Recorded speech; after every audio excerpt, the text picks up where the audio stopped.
Isbeng, totoo bang magiging masaya ka kapag yumaman ka na?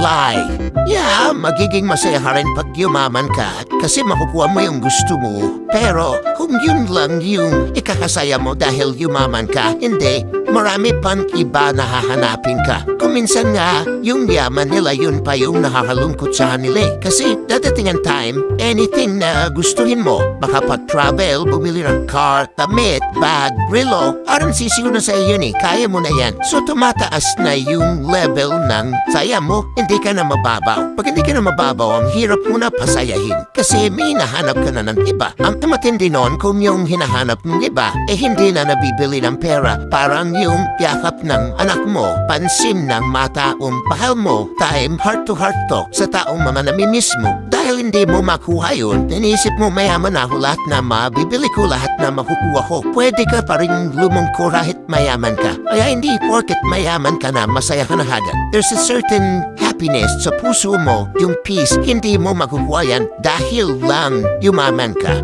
There are things na hindi kasi nabibili ng pera. Yun yung magiging void dyan. Like your personal relationship with the Lord. Di mo rin yan mabibili ng pera. Hindi porket yumaman ka, masaya ka na.